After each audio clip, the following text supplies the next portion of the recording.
जबडियसे पापनासे दर्शने साधन सुरजम सारणिलांबोदाभम जघनी दपानी मंडलम मंडलानो तरुण तुलसी माला कलरम कंजनेत्रम सदैवला सविठ्ठलम चिन्मयामि माझी वाणी तुझे वर्णी गुणाना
ऐसा ज्याचा अनुभव ईश्वरी व सत्यत्वे देवतया जबडियसे पापनासे दर्शने प्रस्तुत प्राप्त प्रसंगी प्राप्त स्त्री चिंतन सृष्टी इथलेला अभंग संत श्रीमंत महाराष्ट्र भूषण जगवंदनाय श्रीमंत जगन्नाथ त्यांचा सुक्रमणी असा विचार करण्याचा या विश्वाला ज्या ज्ञानाची गरज आहे, ज्या वस्तूची नितांत गरज आहे, त्या ठिकाणी अख्खा देश नवे अख्खं जग एका विशिष्ट व्यक्तिमत्वाच्या आकर्षणामध्ये उतरलेलं आहे, आकर्षणामध्ये समाविष्ट झालेलं आहे. त्या वस्तूचं त्या व्यक्तीचं त्याला आकर्षण निर्माण झालेलं आहे. पण नेमकं जे आकर्षण निर्माण झालंय ज्या वस्तूबद्दल, ज्या पदाबद्दल, ज्या अवस्थेबद्दल, ज्या व्यक्तीबद्दल त्याचं यथार्थ जर ज्ञान नसेल तर त्या लोकांची, त्या जनतेची, त्या समाजाची दिशाभूल होऊन अधपतनाला समाज जाण्याची ज्या वेळेला स्थिती निर्माण झाली त्यावेळेला त्या वस्तूची, त्या अवस्थेची, त्या स्थितीचं यथार्थ आणि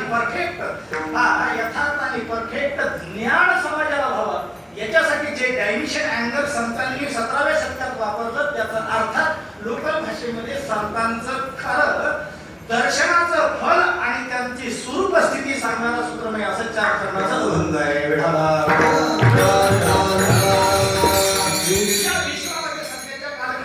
संत या शब्दाला चांगलं ग्लॅमर तयार केलेलं आहे. संत या शब्दाबद्दल प्रत्येकाच्या अंतःकरण संवेदनशील झालेलं आहे. संत प्रत्येकाला भेटावेशी वाटतात, संत भेटावेशी वाटतात, मिळावेशी वाटतात, ते कळावेशी वाटतात. पण ज्यांच्यासाठी जे कळावेशी वाटतात, जे भेटावेशी वाटतात ते संतांचं यथार्थ आणि परफेक्ट नॉलेज नसल्या कारणानं संत म्हणून तिथं समर्पण दिल्यानंतर तो यथाभाग महाभाग महाडाकू असू शकतो आणि त्याच्याबरोबर आपलं जीवन अधोगतीला जातं. आणि ते जर झालं तर लक्षात ठेवा, एकाच जीवन मूर्खाच्या नादी लागून अधोगतीला गेलं तर परमार्थातले श्रद्धावान माणसं, श्रद्धा एखाद्या ठिकाणी बसली आणि ती जर श्रद्धा उद्ध्वस्त झाली तर तो माणूस हा पुन्हा परमार्थात राहत नाही, अधोगतीला तोही जातो आणि त्यालाही पुन्हा सुधारायला चान्स राहत नाही. कारण आपण आता सध्याला आपल्या महाराष्ट्रामध्ये 96 टोळी जे मराठा समाज का जो उर्बनमध्ये येतो का त्यांना तो अख्खा समाज मुंबईच्या दिशेनं मुंबईकडे त्याचं लक्ष लागलेलं आहे. मुंबई म्हणजे त्याला शहराचं आकर्षण नाहीये, पण त्याला त्या ठिकाणी जी राजसत्ता आहे त्या राजसत्तेला तिथं आपल्या ताकदीनं वळवण्यासाठी प्रयत्न करतोय. अख्ख्या जगाला त्या मीडियानं जगाच्या मीडियानं त्यांची दखल घेतली. 17व्या शतकानंतर मराठ्यांची ताकद आता या 21व्या शतकात जगाला दिसते. एकट्या जरंगे पाटलांची मुंबई पाहिलं गेलेले लक्षात ठेवा. आपल्या दक्षिणदार समाजामध्ये वन्स अपॉन अ टाइम कोणी एकेकाळी अशी एक अवस्था होती का आपली ही मुलगी ज्याच्या घरात दिली आणि ती जरा नांदली नाही, ती कोणा परित्याग झाली तर ती जरा मागे आली. त्या मुलीच्याही जीवन उद्ध्वस्त होतं आणि बाबाच्या अंतकरणाला तिला ओझं होतं, बाप दुःखी होतो. परित्याग झालेली मुलगी तिच्याही जीवनाला तीही सुखानं जगत नाही आणि ज्याच्या घरात ती पुन्हा आली अख्ख्या कुटुंबाचं हिमोग्लोबिन मायनस होतंय. रक्तातलं हिमोग्लोबिन मायनस होतं, हाडातलं कॅल्शियम मायनस होतं. त्या घरात राहणारे जेवढे लोक आहेत त्यांच्या मध्य संस्थेतले हार्मोन नष्ट होतात.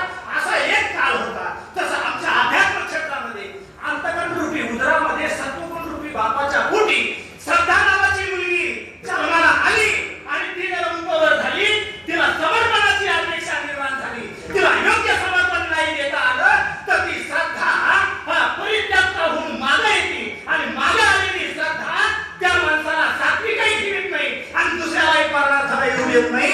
असं होऊ नये याच्यासाठी जगद्गुरु तुकोबारायांनी जे श्रद्धावान लोक आहेत, जे सात्विक लोक आहेत त्यांची फसगत होऊ नये, त्यांना तिथं त्यांचं वाटोळं होऊ नये याच्यासाठी ज्या सिद्धांताची गरज आहे तो सिद्धांत जगद्गुरु तुकोबाराय या अभंगामध्ये प्रतिपादन करतायत. त्याच्यावर चिंतन करण्यापूर्वी थोडासा प्रयास देतात. तुमच्या कर्मधर्म स्वयंवरात आपल्या गावाच्या अत्यंत पवित्र अशा परंपरेनुसार उभं गाव एकत्र येते. एक गाव एक गणपती ही संकल्पना तुम्ही राबवली वाटतं हे ना, चांगली गोष्ट आहे. या मारुतीरायाच्या दरबारामध्ये आगंतुक पाहुणे म्हणून गणपतीरायाची स्थापना आपण या ठिकाणी केली. गणपती ही देवता लक्षात ठेवा, ज्याला आपला विवेक जागा ठेवायचा आहे ना त्यानं आपल्या अंतकरणामध्ये हा पार्थिव गणपती अनंत चतुर्दशीच्या दिवशी पाण्यात जरी बुडवला, पण ज्ञानोबारायांनी सांगितलेल्यानुसार विवेक रूपी गणपती आपल्या अंतकरणात वर्षभर नाही, 2 वर्ष नाही, 5 वर्ष नाही, ज्याला जीवन सोपान निरुपद्रवी जीवन जगायचंय त्याच्या अंतकरणामध्ये विवेक नावाचा गणपती कायमचा ज्यानं बसवला त्याचंच जीवन या टोकापर्यंत जातं. अवघी आनंदाची सृष्टी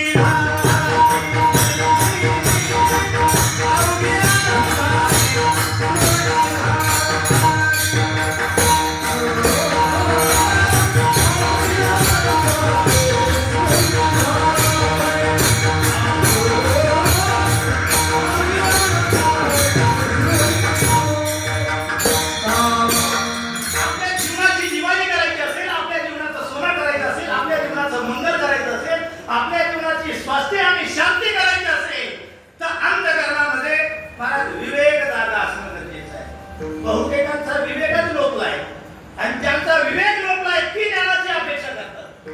नीट आहे का? ज्यांच्या अंतकरणात विवेक झोपलाय ते स्वतःला ज्ञानी म्हणून घेतात आणि त्यांचे फॉलोअर जगामध्ये वाढतात. हे जगाचं अधपतन तुकोबारायांनी डोळ्यानं पाहिलं. लक्षात ठेवा, ज्याच्या अंतकरणात ज्ञान प्रविष्ट होणार आहे, ज्ञान मुक्कामाला येणार आहे, त्याच्या अंतकरणात ज्ञानाच्या अगोदर विवेक येणं गरजेचं आहे. लक्षात ठेवा, बरेच लोकांनी घोटाळा घातलाय. बहुतेक तुम्ही या परमार्थातले या पंचक्रोशीतले बहुतेक मंडळी वैकुंठवासी स्वानंद सुखनिवासी विष्णू महाराज कोल्हापूरकरांच्या फळावर त्यांच्या सानिध्यात त्यांच्या संगतीने तुम्ही परमार्थात आलेला आहे. याचा अर्थ मी बोललेले शब्द बहुत्या अंशी मागच्या पिढीला जे 40च्या अगोदरचे त्यांना माझ्या बोलण्याचा बराचसा भाव कळेल. जे लेटेस्ट मध्ये आणि अलीकडचे कीर्तन ऐकायला लागले त्यांनी प्रतिष्ठा म्हणून ऐकायला काही हरकत नाही.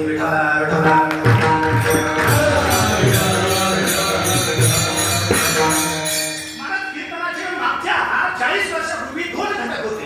एक घटक कीर्तनाला यायचा, त्याच्या डोक्यात जेवढा घटका भरलेला असायचा. कीर्तन ऐकल्यानं पुण्य मिळतं. काय?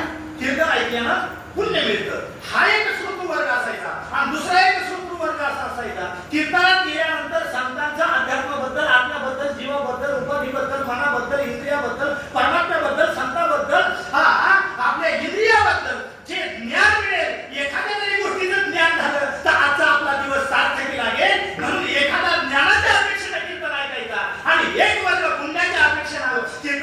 करायचा. पण या दोन्ही वर्गाचा अभाव व्हायला लागला. या 21व्या शतकामध्ये सर्वात अगोदर कलियुगानं जी आपली होती नव्हती जेवढी ताकद आहे, जेवढी होती नव्हती ताकद कलियुगानं सर्वात अगोदर ज्या संप्रदायावर वापरली, ज्या संप्रदायात वापरायची सुरुवात केली, त्या संप्रदायाचं नाव आहे वारकरी कीर्तन.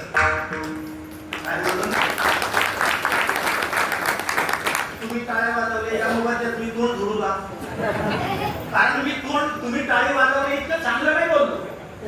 नीट ऐका, मी असं विधान केलंय का कलियुगानं आपली जेवढी ताकद ती कोणत्या कीर्तनावर वापरली सध्याला. मला जो संप्रदाय कीर्तनात पेटी वाजवून येत नव्हता, जो संप्रदाय रामदास स्वामींची प्रमाणे घेऊन येत नव्हता, अजूनही माऊलीच्या फळावर हा सुखकर्ता दुःखहर्ता ही आरती होत नाही. का होत नाही? त्याला एकच कारण आहे, रामदास स्वामींची म्हणून. लक्षात आलं तुमच्या? जो संप्रदाय रामदास स्वामीच्या प्रमाणे घेत नव्हता, जो संप्रदाय पेटी वाजवून येत नव्हता, जो संप्रदाय गुळाई खाऊन येत नव्हता, कीर्तनकाराला गुळ कधी दिला जायचा? तुम्ही झोपेले का जागी? नीट ऐका, कीर्तनकाराला गुळ कधी दिला जायचा? महाराज कीर्तन संपल्यानंतर पाणी आणि गुळ दिलं जायचं. महाराज आता बाटल्याच्या बाटल्या कीर्तनकार ढोसून राहिला तेजवर. महाराज एवढं बिघड होत आली. आणि महाराज कलियुगाचा प्रभाव आहे, कलियुगाचा प्रभाव आहे. ज्या संप्रदायातले शहाणी माणसं फक्त व्यासपीठावर बोलतात, वैयक्तिक वाचन करून त्यांना नीट करत नाही, त्या संप्रदायाचे अनुयायी उत्तराधिकारी महाराज अविवेकाचा डांबोरा पिटी ठेवत असतात आणि स्वतःला तो माऊलीचा प्रसाद म्हणत असतात. वारकरी संप्रदाय एकच असा संप्रदाय की इथं संतांचा प्रसार अंतःकरणात प्रादुर्भावित झालेल्या, ज्याच्या अंतःकरणामध्ये विवेक जागा झालाय, त्यानं म्हणावं संतांची कृपा झाली. ज्याला बसायला गाडी मिळाली त्या मूर्खानं म्हणून नाही संतांची कृपा आहे. लक्षात ठेवा. काय बोलतो मी? आमचा संप्रदाय हे नाही सांगत ज्याला भौतिक वैभव मिळालं ती आमच्या पांडुरंगाची कृपा नाही आणि ती आमच्या वारकरी संप्रदायाच्या संतांची कृपा नाही. ज्ञानोबा राहायची, तुकोबा राहायची आणि पांडुरंगाची कृपा कशाला म्हणतात? 18व्या अध्यायामध्ये 9 सिद्ध्या सांगितल्या आणि त्याच्या पलीकडची एक 10वी सिद्धी सांगितली. जेव्हा आहे ते प्रारब्धानं मिळालेल्या भोगालाही भोगण्याची इच्छा होणार नाही, तेव्हा म्हणावं माऊलीचा प्रसाद मिळाला. महाराज चार मुलं तिनं आपल्या पोटाशी आपल्या पोटात जन्माला घातली. 4 मुलं तिनं आपल्या, बरं ती मुलं सामान्य नव्हती. महाराज वेदांत उपनिषद सांगतंय ईश्वर एकच आहे, पण कार्य परत्वे त्याची उपाधी नाव बदललं. ज्यानं निर्माण केलं त्या ईश्वराला ब्रह्मदेव म्हणतात, ज्यानं सांभाळलं त्या ईश्वराला विष्णू म्हणतात आणि ज्यानं डिझॉल्व केलं त्याला शंकर भगवान म्हणतात. नाही तर तसं एकच ईश्वर आहे. लक्षात ठेवा, एकच ईश्वर आहे. पण कार्य परत्वे भेद जरी मानला तर ते तिन्ही ईश्वर आणि त्यांना प्रगट करणारी आदिमाया शक्ती जिने आपल्या पोटात आणली, 9 महिने पोटात वागवली, तिलाही त्या पोरांचं कौतुक पाहण्यात भाग्य का त्यांना सोडून जीव देण्यात भाग्य. तुम्ही नीट ऐका, तुम्ही सुधारल्या तर वारकरी संप्रदाय सुधारला माझा. पण तुम्ही विसरूनच गेल्या. आपण मुक्ताईच्या लेकी आहेत, आपण जनाबाईच्या लेकी आहेत, आपण माऊलीच्या लेकी आहेत, हे विसरले तुम्ही. आणि उष्णा विचार घेऊन विष्णू मिश्र आला, प्रदीप शर्मा काय त्याचं नाव, महाराज त्याच्या नादाला लागून महाराज नीट ऐका, हरिपाठ म्हणायला पाहिजे, काकडा म्हणायला पाहिजे, लाज वाटायला पाहिजे. ज्या साक्षात शंकरानं 12 ज्योतिर्लिंग या देशात वाटले, ज्या दिवशी आपला बांगलादेश आपल्यात होता, पाकिस्तान आपल्यात होता, तरीही पुढचं भविष्य जाणून 12 ज्योतिर्लिंगातलं एकही ज्योतिर्लिंग बंगालमध्ये गेलं नाही, बांगलादेशात गेलं नाही, पाकिस्तानात गेलं नाही. राहिलेल्या भारतातच 7 राहिले आणि एकट्या महाराष्ट्राच्या वाट्याला 5 ज्योतिर्लिंग आले. त्या राज्याला प्रदीप मिश्रा लागतोय शंकराची भक्ती करायला सांगा म्हणून. अरे साक्षात शंकर तुमच्यावर प्रसन्न आहे का? 12 ज्योतिर्लिंगापैकी एक राज्याला किती आलं? एखाद्या ज्योतिर्लिंग आलं. पण एकट्या महाराष्ट्राच्या वाट्याला किती आले? 5 ज्योतिर्लिंग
Thank you.